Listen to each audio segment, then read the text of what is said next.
हिंदी की कक्षा में पुनः आप सभी का स्वागत करती हूँ। कैसे हैं आप लोग? आशा है आप लोग अच्छे होंगे और अच्छी तरह से अपनी पढ़ाई पर ध्यान दे रहे होंगे।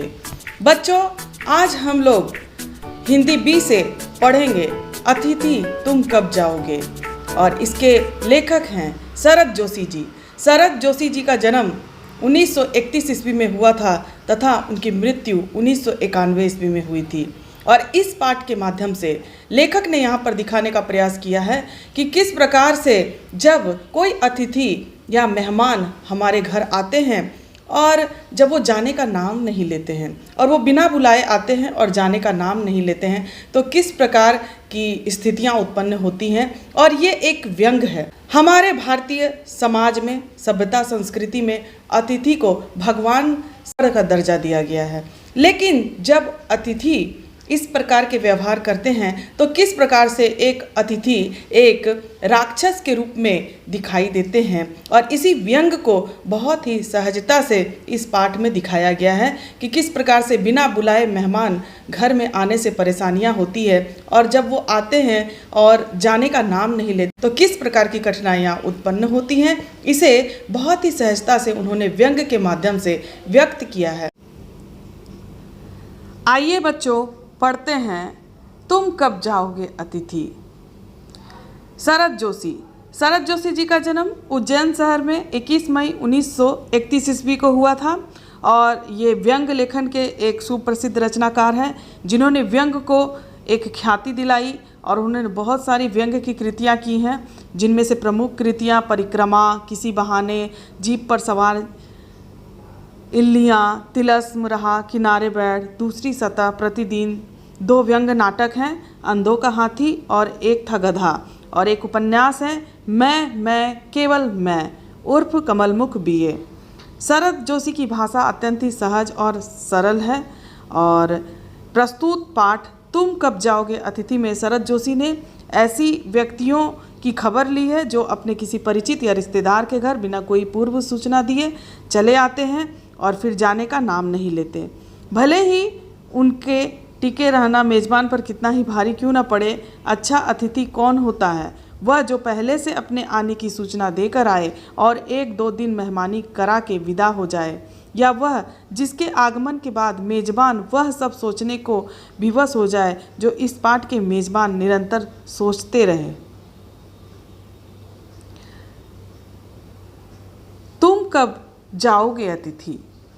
आज तुम्हारे आगमन के चतुर्थ दिवस पर यह प्रश्न बार बार मन में घुमड़ रहा है, तुम कब जाओगे अतिथि।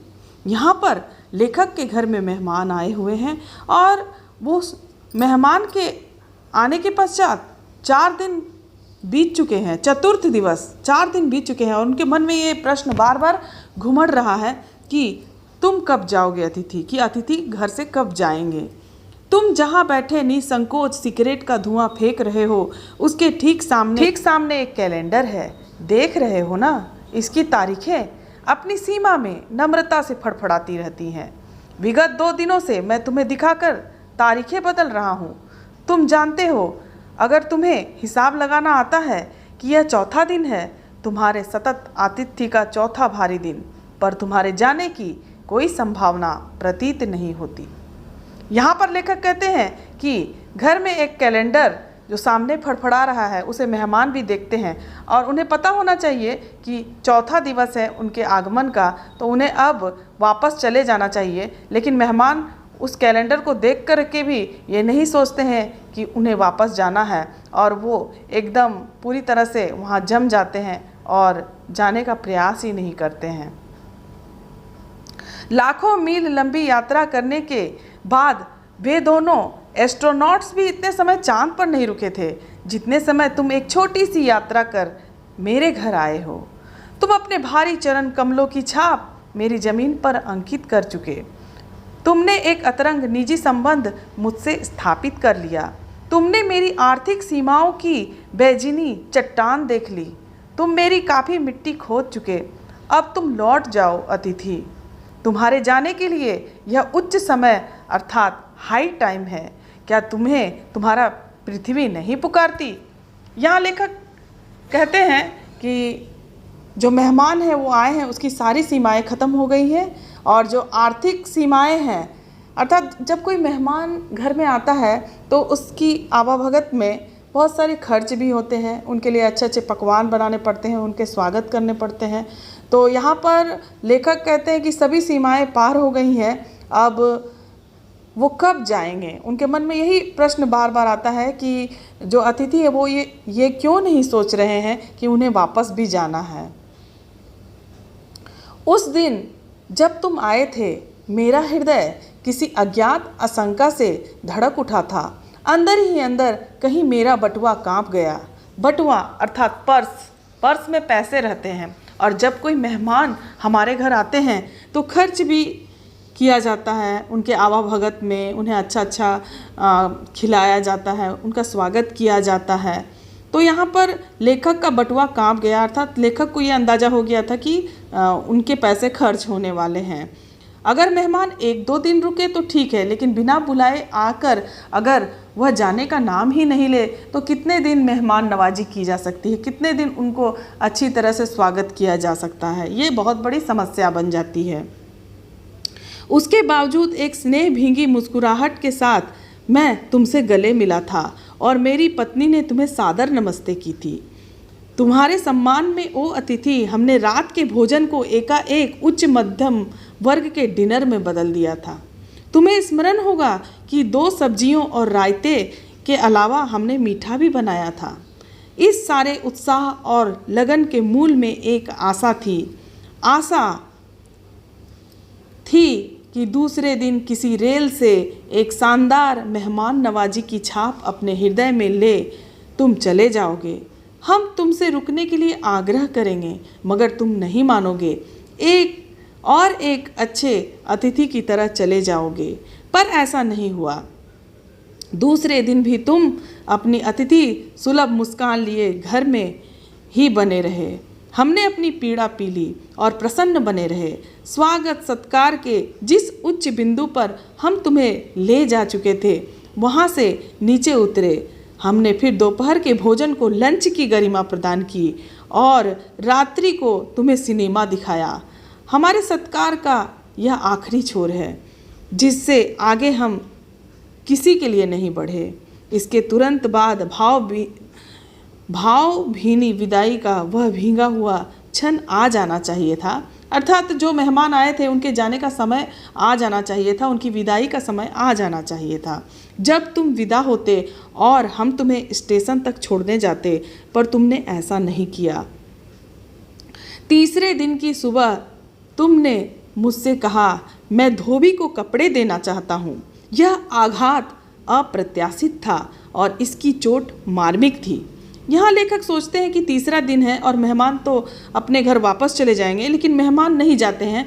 वो कहते हैं कि मैं अपने कपड़े धोबी को देना चाहता हूँ, और इसे सुन करके उनको बहुत ही आघात चोट पहुँचती है और बहुत ही आश्चर्यचकित रह जाते हैं। वो तुम्हारे सामीप्य की बेला एकाएक यूँ रबर की तरह खिंच जाएगी, इसका मुझे अनुमान न था। पहली बार मुझे लगा कि अतिथि सदैव देवता नहीं होता, वह मानव और थोड़े अंशों में राक्षस भी हो सकता है। जब कोई मेहमान बिना बुलाए आते हैं और फिर वो जाने का नाम ही नहीं लेते हैं, तो वो एक देवता से एक राक्षस के रूप में परिणत हो जाते हैं। किसी लॉन्ड्री पर दे देते हैं, जल्दी धुल जाएंगे, मैंने कहा। मन ही मन एक विश्वास पल रहा था कि तुम्हें जल्दी जाना है। कहाँ है लॉन्ड्री? चलो चलते हैं, मैंने कहा और अपनी सहज बनियान पर औपचारिक कुर्ता डालने लगा। कहाँ जा रहे हैं? पत्नी ने पूछा। इनके कपड़े लॉन्ड्री पर देने हैं, मैंने कहा। मेरी पत्नी की आंखें एकाएक बड़ी बड़ी हो गई। आज से कुछ बरस पूर्व उनकी ऐसी आंखें देख मैंने अपने अकेलेपन की यात्रा समाप्त कर बिस्तर खोल दिया था, पर अब जब वे ही आंखें बड़ी होती है तो मन छोटा होने लगता है। वे इस आशंका और भय से बड़ी हुई थी कि अतिथि अधिक दिनों तक ठहरेगा।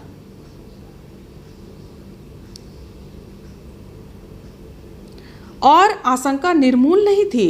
अतिथि तुम जा नहीं रहे, लॉन्ड्री पर दिए कपड़े धुलकर आ गए और तुम यहीं हो।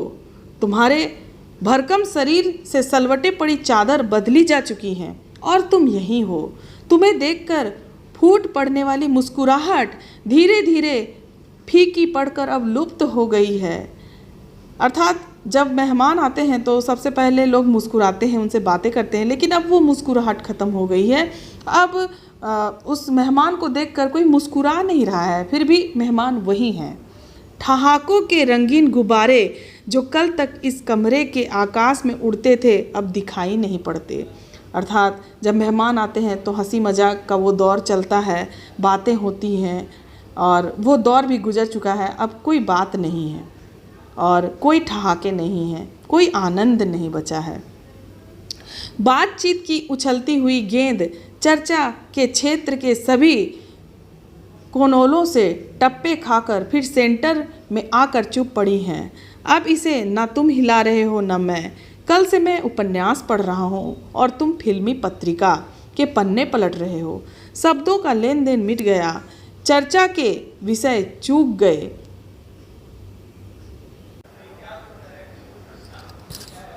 परिवार, बच्चे, नौकरी, फिल्म, राजनीति, रिश्तेदारी, तबादले, पुराने दोस्त, परिवार नियोजन, महंगाई, साहित्य, यहाँ तक कि आंखें मार मार कर हमने पुरानी प्रेमिकाओं का भी जिक्र कर लिया। और अब एक चुप्पी है। सौहार्द अब सनेह सनेह, सनेह सनेह का मतलब धीरे धीरे बोरियत में रूपांतरित हो रहा है। भावनाएं गालियों का स्वरूप ग्रहण कर रही हैं, पर तुम जा नहीं रहे। किस अदृश्य गोंद से तुम्हारा व्यक्तित्व यहाँ चिपक गया है, मैं इस भेद को सब परिवार नहीं समझ पा रहा हूँ। बार बार यह प्रश्न उठ रहा है, तुम कब जाओगे अतिथि? कल पत्नी ने धीरे से पूछा था, कब तक टिकेंगे ये? मैंने कंधे उचका दिए। क्या कर सकता हूँ? मैं तो आज खिचड़ी बना रही हूँ, हल्की रहेगी, बनाओ। सत्कार की उष्मा समाप्त हो रही थी। डिनर से चले थे, खिचड़ी पर आ गए। अब भी अगर तुम अपने बिस्तर को गोलाकार रूप नहीं प्रदान करते तो हमें उपवास तक जाना होगा। तुम्हारे मेरे संबंध एक संक्रमण के दौर से गुजर रहे हैं। तुम्हारे जाने का यह चरम क्षण है। तुम जाओ ना अतिथि। यहाँ लेखक कहते हैं कि उनका जो मेहमान उनके घर में आए हैं, उनके स्वागत में उन्होंने इतने खर्च किए हैं और इतना कुछ उन्होंने किया है कि अब कुछ बचा ही नहीं है, और आर्थिक संकट भी पैदा हो गया है, जिससे एक समय ऐसा आ सकता है कि उन्हें उपवास भी करना पड़े, अर्थात बिना खाए भी रहना पड़ सकता है। क्योंकि महंगाई की जो स्थिति है उसमें मेहमानों की आवाभगत में बहुत कठिनाई होती है। और मेहमान अगर 1 या 2 दिन रहे तो ठीक है, लेकिन अगर इससे ज़्यादा मेहमान रुकते हैं तो इससे बहुत ही कठिनाई होती है और आर्थिक स्थिति पर भी इसका प्रभाव पड़ता है। तुम्हें यहाँ अच्छा लग रहा है ना, मैं जानता हूँ। दूसरों के यहाँ अच्छा लगता है। अगर बस चलता तो सभी लोग दूसरों के यहाँ रहते, पर ऐसा नहीं हो सकता। अपने घर की महता के गीत इसी कारण गाए हैं। होम को इसी कारण स्वीट होम कहा गया है। लोग दूसरे के होम की स्वीटनेस को काटने ना दौड़े। तुम्हें यहाँ अच्छा लग रहा है, पर सोचो प्रिय कि शराफत भी कोई चीज़ होती है और गेट आउट भी एक वाक्य है जो बोला जा सकता है। अपने खर्राटों से एक और रात गुंजायमान करने के बाद कल जो किरण तुम्हारे बिस्तर पर आएगी वह तुम्हारे यहाँ आगमन के बाद 5वें सूर्य की परिचित किरण होगी। आशा है वह तुम्हें चूमेगी और तुम घर लौटने का सम्मानपूर्ण निर्णय ले लोगे। मेरी सहनशीलता की वह अंतिम सुबह होगी। उसके बाद मैं स्टैंड नहीं कर सकूंगा और लड़खड़ा जाऊंगा। मेरे अतिथि, मैं जानता हूँ कि अतिथि देवता होता है, पर आखिर मैं भी मनुष्य हूँ। मैं कोई तुम्हारी तरह देवता नहीं। एक देवता और एक मनुष्य अधिक देर साथ नहीं रहते। देवता दर्शन देकर लौट जाता है। तुम लौट जाओ अतिथि, इसी में तुम्हारा देवत्व सुरक्षित रहेगा। यह मनुष्य अपनी वाली पर उतरे उसके पूर्व तुम लौट जाओ। तुम कब जाओगे अतिथि? तो इस प्रकार बच्चों हम लोगों ने इस पाठ का अध्ययन किया। तुम कब जाओगे अतिथि। आशा है बच्चों आप लोगों को इस वीडियो से लाभ मिला होगा। आप लोग इसका गहनतापूर्वक अध्ययन करेंगे। धन्यवाद।